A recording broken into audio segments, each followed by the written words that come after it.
Salut, aujourd'hui je vais vous parler de mon dernier coup de cœur. Alors, il s'agit du tome 2 de La Passe Miroir, Les Disparus du Clair de Lune, écrit par Christelle Dabo et publié chez Gallimard Jeunesse. Les îles volantes figurent en bonne place parmi les destinations de rêve pour vos prochaines vacances. Vous pensez que votre écharpe pourrait faire preuve d'un peu plus de sens de l'initiative et se nouer toute seule autour de votre cou? Quelques meurtres de couloir et des bêtes géantes assoiffées de sang ne sont pas du genre à doucher votre enthousiasme. Alors je pense que le voyage devrait vous plaire. Pour ceux qui ne connaissent pas la saga, on suit les aventures d'Ophélie, une jeune animiste dotée de pouvoirs bien pratiques, comme celui de lire le passé des objets simplement en les touchant, ou encore se déplacer librement de miroir en miroir. Elle est promise à un certain Thorn, qui ferait passer William Darcy pour quelqu'un d'extraverti et de chaleureux.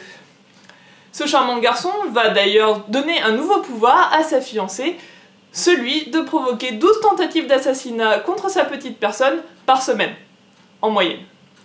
En effet, leur mariage arrangé va bouleverser le fragile équilibre des pouvoirs de l'aristocratie du pôle, l'île volante où vit Thorn.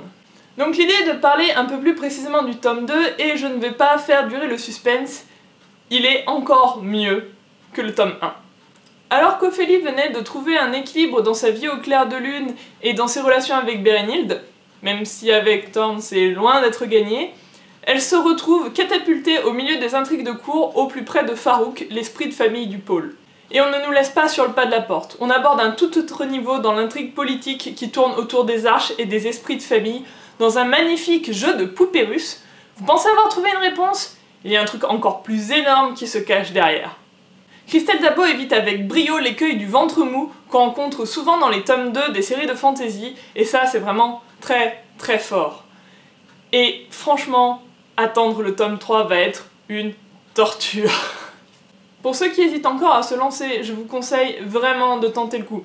Tout d'abord, l'écriture est enlevée, dynamique, pleine d'action, et teintée d'un humour caustique qu'on ne trouve pas assez souvent à mon avis en fantasy et qui est bien agréable. Les personnages, eux, sont croqués avec une justesse confondante. Par exemple, Thorn n'est pas seulement le héros sombre et mystérieux destiné à vous faire fantasmer. D'accord, il est sombre et mystérieux.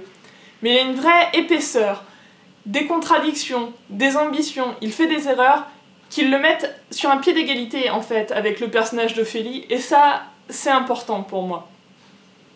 Quant à Ophélie, elle refuse catégoriquement de se laisser enfermer dans le cliché de l'héroïne sympathique mais un petit peu gourde.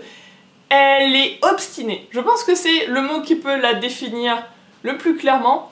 Son obstination, c'est à la fois sa force et sa faiblesse. C'est un ressort pour elle, ça fait vraiment partie de son caractère et elle sonne extrêmement juste.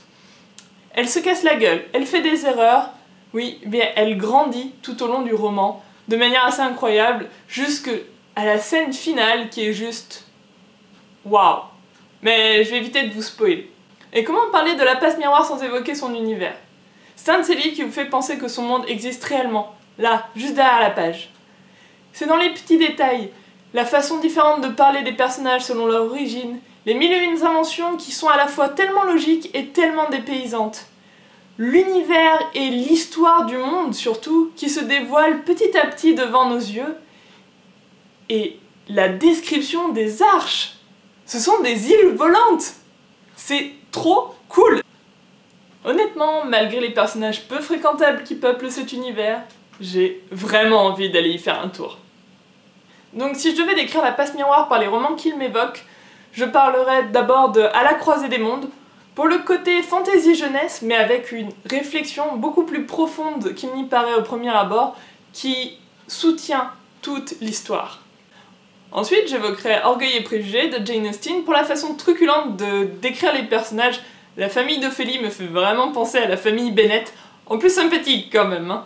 Enfin, j'évoquerai Dune de Frank Herbert pour l'intrigue politique, la lutte de pouvoir entre différentes familles, qui va nous permettre d'accéder petit à petit à cet univers extrêmement vaste qu'a fabriqué l'auteur. C'est tout pour la présentation de ce livre, j'espère que ça vous a donné envie d'y jeter un coup d'œil. Si c'est le cas, n'hésitez pas à venir me le dire en commentaire, ça me fera plaisir.